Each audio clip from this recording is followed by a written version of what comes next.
பார்க்க இருக்கிறது என்னன்னாக்கா விருச்சிக ராசிக்கான வீடியோ. இந்த விருச்சிக ராசி என்பவர்களுக்கு இந்த குரோதி வருட தமிழ் புத்தாண்டானது பார்த்தீங்கன்னா வருகின்ற ஏப்ரல் 14ஆம் தேதியிலிருந்து 2025 ஏப்ரல் மாதம் 13ஆம் தேதி வரை நடக்க இருக்கு. அதே வேளையில் இந்த வருடத்தில் பார்த்தீங்கன்னா குரு பயிற்சியும் வருகின்ற மே மாதம் 1ஆம் தேதி நடக்க இருக்கு. இந்த இரண்டையும் ஒப்பிட்டு பார்க்கும்போது என்னோட ஜோதிட வித்தையின் அடிப்படையில் இருக்கக்கூடிய 9 நவகிரகத்தையும் மையப்படுத்தி பார்க்கும்போது இந்த வருட காலகட்டம் போல் வாழ்க்கையில் உங்களுக்கு அடுத்த ஒரு யோக காலகட்டங்கள் வருது அப்படின்னாக்கா அது ரொம்பவே அரிது அப்படின்றத மட்டும் நான் தெளிவுபடுத்த விரும்புகிறேங்க.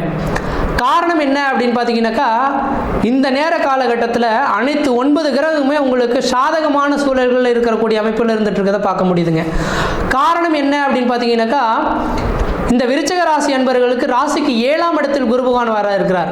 அப்போ இருக்கிற 9 கிரகத்திலேயே மிகப்பெரிய முக்கியமான ஒரு கிரகம் உங்கள் ராசிக்கு 2ஆம் அதிபதியும் 5ஆம் அதிபதியும் சொல்லக்கூடிய இந்த குரு பகவான் ராசிக்கு 7ஆம் இடத்தில் உட்கார்ந்து சமசப்தம பார்வையால் உங்கள் ராசியை பார்க்கக்கூடிய காலகட்டங்கள் மே மாதம் 1ஆம் தேதியிலிருந்து நடக்க இருக்குங்க. இந்த அமைப்புகள் பார்த்தீங்கன்னாக்கா இந்த விருச்சிக ராசி அன்பர்களுக்கு மிகப்பெரிய ஒரு ராஜயோக வாழ்க்கை அனுபவிக்கக்கூடிய அமைப்புகள் உருவாகும். ஆனால் இந்த விருச்சிக ராசி அன்பர்களுக்கு கடந்த ஒரு 1.5 வருட காலகட்டமாகவே குடும்பத்தில் ஒரு மன நிம்மதி கிடையாது, மன சந்தோஷங்கள் கிடையாது, எடுத்த காரியத்த தடைகள், தாமதங்கள், வம்பு வழக்குகள், சட்ட சிக்கல்கள், மன நிம்மதி குறைகிறது, பொருளாதார நெருக்கடிகள் ஏற்படுது, கடன்கள் அதிகரிக்கிறது, உற்றார் உறவினரை பகைமை பாராட்டுறது, பல்வேறுபட்ட கஷ்ட நஷ்டங்கள் சந்திக்கக்கூடிய நபர்களாக இருந்துட்டு இருப்பீங்க. ஆனால் அப்படிப்பட்ட இந்த விருச்சிக ராசி என்பவர்களுக்கு இந்த வருட காலகட்டத்தில் மே மாதத்தில் பார்த்தீங்கன்னா கிரக பயிற்சியானது இந்த வருடத்தில் ஒரே ஒரு பயிற்சி, அந்த குரு பயிற்சி. அந்த குரு பகவான் தன் ராசிக்கு 7ஆம் இடத்திலிருந்து தன் ராசியை பார்க்கக்கூடிய காலகட்டத்தில் வெகு நாட்களாக நடைபெறாத ஒரு சில விஷயங்கள் எதுவாக இருந்தாலும் இந்த நேரத்தில் நடத்தி கொள்வது ஓரளவுக்கு உங்களுக்கு ஒரு நல்ல பலன்களை ஏற்படுத்தி தரக்கூடிய அமைப்புகள் உருவாகுன்றீங்க. ஏன்னா ராசிக்கு 7ஆம் இடத்துலேருந்து குரு பகவான் உங்கள் ராசியை பார்த்தாருனாக்கா உங்களுக்கு தெளிவான சிந்தை பிறக்கக்கூடிய காலகட்டம் உருவாகும். இதை செய்தால் இது நடக்கும், இது நல்லது நடக்கும், இது கெட்டது நடக்கும்ன்றது தெளிவாக சிந்தித்து செயல்படுவீங்க. அதே வேளை நீங்கள் சிந்திக்கக்கூடிய செயல்கள் எல்லாமே நல்ல செயல்களாகவே சிந்திப்பீங்கன்றீங்க.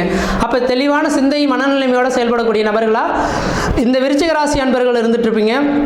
அப்போ இந்த விருச்சிக ராசி அன்பர்களோட முன்னிறுத்தி எந்த காரியம் செய்தாலும் தொட்டு தொடங்கக்கூடிய காலகட்டங்கள், நினைச்ச சாதனை படக்கூடிய காலகட்டங்கள் உருவாகுன்றீங்க. அதே வேளையில் பார்த்தீங்கன்னாக்கா உங்கள் ராசிக்கு 5ஆம் அதிபதியாக இந்த குரு பகவான் வர்றதுக்குனால 5ஆம் இடம் பூர்வ புண்ணியஸ்தானம், புத்திரஸ்தானம் சொல்லக்கூடிய அமைப்புங்க. இதுக்கு முன்பாக பங்காளி உறவுகள் சண்டைகள் ஏற்பட்டு பூர்வ புண்ணிய தோஷங்கள் இருக்கக்கூடிய நபர்களுக்கு பூர்வ புண்ணிய தோஷங்கள் விலகக்கூடிய காலகட்டம் உருவாகும். வெகு நாட்டில் குழந்தை பேர் இல்லாதவர்களுக்கு குழந்தை பேர் உருவாகிறதுக்கான வாய்ப்புகள் உருவாகும். முக்கியமாக ஒரே ஒரு வார்த்தைகள் மட்டும் சொல்ல வரேங்க. இந்த கலியுக காலகட்டத்தில் எப்படி தான் பார்த்து ஒரு திருமணத்தை பண்ணி வச்சாலும் கணவன் மனைவி உறவுகளில் பார்த்தீங்கன்னா பிரச்சனைகள் வந்துடுறத பார்க்க முடியுதுங்க.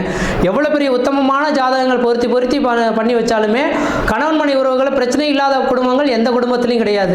ஆனால் அந்த காலகட்டத்தில் கணவனுக்கு மனைவி அடங்கி வாழ்ந்தது மட்டும் இல்லாமல் கூட்டு குடும்பத்தோடு வாழ்ந்தாங்களே, இதெல்லாம் எப்படி சாத்தியம் அப்படின்னு கேட்குறோம். அப்படின்னாக்கா இந்த நாட்களில் தான் பார்த்தீங்க அப்படின்னாக்கா ஒவ்வொரு மனிதர்களுக்கும் தனித்துவம் வாய்ந்த ஒவ்வொரு ஜாதகங்கள் எழுதப்பட்டு ஒவ்வொருத்தரும் வச்சிருக்கோம். ஆனால் அந்த காலகட்டத்தில் பார்த்தீங்கன்னா அரச பரம்பரையில் வாழக்கூடிய நபர்களுக்கு மட்டும்தான் ஜாதகங்கள் கணிக்கப்பட்டு வச்சிருப்பாங்கன்றீங்க. அப்போ இந்த மாதிரி தனி மனிதர்களுக்கெல்லாம் பார்த்தீங்க அப்படின்னாக்கா அன்னைக்கு பிறக்கக்கூடிய நேரத்தில் என்ன நட்சத்திரம் மட்டும் குறித்து வச்சுக்கோங்க, அவ்வளோதான் முடிஞ்சு போச்சுங்க. அப்போ அந்த நட்சத்திரத்தை என்னைக்கு குரு பகவான் சந்திக்கிறாரோ அந்த நேர காலகட்டத்தில் தான் அந்த மனிதர்களுக்கு வாழ்க்கையில் எந்த ஒரு நல்லது கெட்டதாவது நடக்கும்ன்றீங்க. அப்போ அவங்களுக்கு ஜாதகமே பார்க்க வேண்டிய அவசியங்கள் கிடையாது. அப்போ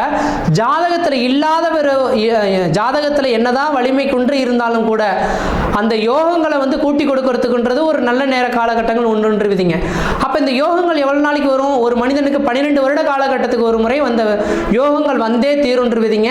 அதே போல 18 வருட காலகட்டத்துக்கு ஒரு முறை வாழ்ந்தது ஒரு மனிதனோட வாழ்க்கை உயர்ந்த நிலையிலிருந்து தாழ்வு நிலைக்கும், தாழ்வு நிலையிலிருந்து உயர்ந்த நிலைக்கும் செல்றதை கண்குளர பார்க்க முடியும். அப்போ இதெல்லாம் இந்த கோச்சார ரீதியான கிரக நிலையை மையப்படுத்தி தான் நம்ம சொல்கிறோம். அதனால தான் கோச்சார ரீதியான கிரகங்கள் நிலைகளுக்கும் ஓரளவுக்கு வலிமை உண்டு அப்படின்றத சொல்ல விரும்புகிறேன். அதன் அடிப்படையில் பார்க்கும்போது தன் ராசிக்கு 7ஆம் இடத்திலிருந்து குரு பகவான் பார்க்கக்கூடிய காலகட்டத்தில் வெகு நாட்களாக திருமணம் இல்லாத நபர்களாக இருந்தாலும் சரிங்க, வயது வந்த நபர்களாக இருந்தாலும் சரிங்க, கண்டிப்பாக இந்த நேர காலகட்டத்தில் திருமணத்தை மட்டும் ஏற்படுத்திக்கிட்டீங்கன்னாக்கா உங்களோட ஜாதகத்தில் தார தோஷம் இருக்கட்டும், மாங்கலி தோஷம் இருக்கட்டும், புத்திர தோஷம் இருக்கட்டும், சகலவித தோஷம் எந்த தோஷம் வேணாலும் இருக்கட்டும், இந்த பையனுக்கு திருமணம் பண்ணால் இந்த பொண்ணு இறந்து போயிடுவாங்க, இந்த பொண்ணுக்கு திருமணம் பண்ணால் இந்த பையனை இறந்து போயிடுவாங்க, இப்படிலாம் ஒரு கடகத்தெல்லாம் பார்க்க முடியுதுங்க. ஒரு மனிதனுக்கு இறப்புன்றது அவங்களோட ஜாதகத்தின் அடிப்படையில் தான் ஏற்படும். அப்படி ஒரு வேளை ஜாதக ரீதியாக ஏற்பட்டிருந்தாலும் கூட பல்லாண்டு காலம், ஏன்னா இந்த ராசிக்கு 7ஆம் இடத்தில் குரு பகவான் இருக்கும் காலகட்டம் காலகட்டத்தில் திருமணம் பண்ணுறோம் அப்படின்னாக்கா பல்லாண்டு காலம் இந்த உலகத்தில் சேர்ந்து வாழ்வாங்க. அவங்க வந்து இன்னொரு சந்ததியை உருவாக்கிட்டு அந்த சந்ததிகளுக்கும் திருமணம் பண்ணி பார்த்துட்டு அதுக்கு குழந்தை பேரை பார்த்து எடுத்துட்டு அதுக்கப்புறம் தான் அவங்களுக்கு ஆயுள் முடியுன்றது இந்த ஜாதக ரீதியாக எழுதப்பட்ட விதிங்க. அதனால் தெளிவாக சொல்ல வர காலத்தை நீங்கள் போக்க வேண்டாம். இந்த விருச்சிக ராசி அன்பர்கள் இந்த 2024 மே மாதம் 1ஆம் தேதியிலிருந்து 2025 மே மாத காலகட்டத்துக்குள்ளார திருமணமாகாத நபர்கள் நீங்கள் திருமணத்தை பண்ணிட்டீங்க அப்படின்னாக்கா உங்கள் வாழ்க்கையில் குற்றங்களோ குறைகளோ இல்லாமல் கணவன் மணி உறவுகளில் பிரிவுகள் பிரச்சனைகள் இல்லாமல் நல்ல ஒரு சந்ததியை ஏற்படுத்தி அந்த குழந்தைகளுக்கும் தேவையானதை செய்து கொடுத்துட்டு உங்களோட பேர் புகழுக்கு கௌரவத்துக்கு எந்த விதத்தையும் குறைகள் இல்லாத ஒரு குழந்தைகளை பெற்றெடுக்கக்கூடிய ஒரு காலகட்டங்களானது உருவெடுக்கின்றவிதிங்க.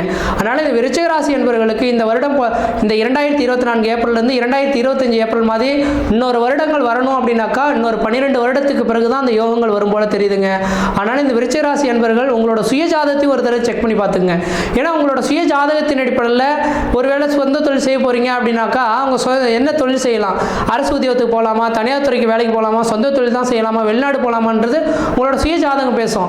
அப்போ தொழில் சார்ந்த விஷயங்களை வளர்ச்சி பெறணும்னாக்கா உங்களோட சுய ஜாதகத்தை எடுத்து வருதுறங்க ஆஸ்தான ஜோதிடர்கள் எந்த ஒரு ஜோதிடர் பார்த்தா உங்களுக்கு நல்லது நடக்கும்னு தெரியுதோ அந்த ஜோதிடரை சந்தித்து அவங்ககிட்ட கொடுத்து ஒரு தடவை நீங்கள் கிளான்ஸ் செக் பண்ணி பார்த்துட்டீங்கன்னாக்கா இந்த வருடத்தில் நடக்கக்கூடிய நிகழ்வுகளை துல்லியமாக சொல்லிடுவாங்கன்ற விதிங்க.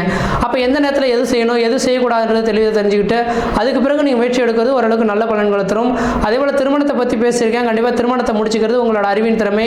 வேலை இல்லாத நபர்களுக்கு உங்களோட சுய ஜாதகத்தை ஒரு தடவை செக் பண்ணி பார்த்துட்டு எந்த துறைக்கு வேலைக்கு போவோன்றது கேட்டு தெரிஞ்சுக்கிட்டு அதுக்கப்புறம் முயற்சி எடுக்கிறது நல்லாயிருக்கும். உங்கள் ராசி குரு பகவான் பார்க்க இருக்கனால வீடு மனை வாசல் வாங்கணும், வீடு மனை வாசல் கட்டணும்னு சொல்லக்கூடிய நபர்களுக்கு நிரந்தரமான வீடு மனை வாசல் வாங்கக்கூடிய யோகங்கள் உருவாகும். உங்கள் ராசியை குரு பகவான் பார்க்க இருக்கனால விருச்சிக ராசி அன்பர்களுக்கு இந்த நேரத்தில் உடல் பருமன் அதிகரிக்கிறதுக்கான வாய்ப்பு உண்டு. உணவு கட்டுப்பாடு கொஞ்சம் அதிகரிச்சுக்கிறது நல்லா கட்டுப்பாட்டோட நீங்கள் உணவுகளை சாப்பிட்றது நல்லா இருக்குன்றீங்க. எண்ணெயில் பொரித்த உணவுகளை கொஞ்சம் சாப்பிடாமல் இருக்கிறது ஓரளவுக்கு நல்ல பலன்களை தரும். அதே போல் இனிப்பு பொருட்களையும் அதிகமாக சாப்பிடாமல் இருக்கிறது நல்ல பலன்களை தரும். பொருளாதாரத்தில் பின்தங்கிய நபர்களுக்கு பொருளாதார அபிவிருத்திகள் பெறக்கூடிய காலகட்டம் உருவாகும். வெகு நாட்கள் குழந்தை பேர் இல்லாத நபர்கள் குழந்தை பேர் உருவாகிறதுக்கான வாய்ப்புகள் உருவாகும். கடன் பிரச்சனையில் இருக்கக்கூடிய நபர்களுக்கு கடன் பிரச்சனைகளுக்கு தீர்வு ஏற்படக்கூடிய காலகட்டம் உருவாகும். கோர்ட்டு கேஸ் வழக்குகள் உங்களுக்கு சாதகமான ஒரு சூழல்கள் ஏற்படுத்தி தரக்கூடிய அமைப்புகள் உருவாகும். விவசாயம் சார்ந்த துறையில் இருக்கக்கூடிய நபர்கள் விவசாய வளர்ச்சிகள் பெறக்கூடிய காலகட்டம் உருவாகும். விவசாய துறையில் இருக்கக்கூடிய நபர்களுக்கு இந்த வருட காலகட்டத்தில் ராஜாவா பார்த்தீங்கன்னா செவ்வாய் வரதுனால செவ்வாய் வந்து ஒரு சிவந்த கிரகம் அல்லவா, அப்போ சிவப்பு வண்ண பொருட்களுக்கு மிகப்பெரிய ஒரு வளர்ச்சிகள் உண்டு. வெங்காயம், தக்காளி, மிளகாய் இந்த 3 பொருட்களும் சாகுபடி செய்யக்கூடிய விவசாய பெருமக்களுக்கு அதன் மூலிமா லாபங்கள் பெறக்கூடிய காலகட்டம் உருவாகும். இந்த 7ஆம் இடமானது இந்த நேர காலகட்டத்தில் ரியல் எஸ்டேட் பிஸ்னஸை குறிக்கின்றீங்க. இந்த வருடத்தின் தொடக்கத்தில் 7ஆம் அதிபதியோட ராகு சம்பந்தப்பட்டதுனால ரியல் எஸ்டேட் பிஸ்னஸ்லாம் மிகப்பெரிய ஒரு உச்சத்தை தொடரக்கூடிய அமைப்புகள் உருவாகும். இதனால் வரல விக்கிலேன்னு எதிர்பார்த்து காத்திருக்கக்கூடிய நபர்களுக்கு இந்த நேர காலகட்டத்தில் உங்களுக்கு விற்பனைக்கு வரத்துக்கான ஒரு வாய்ப்புகளும் ஏற்படுத்தக்கூடிய காலகட்டம் உருவாகுன்றீங்க. ரியல் எஸ்டேட் துறையில் இருக்கக்கூடிய நபர்கள் தொழில் வளர்ச்சிகள் பெறக்கூடிய காலகட்டமாக உருவாகும். அதில் ஆதாயங்கள் பெறக்கூடிய காலகட்டமாக உருவாகுன்றீங்க.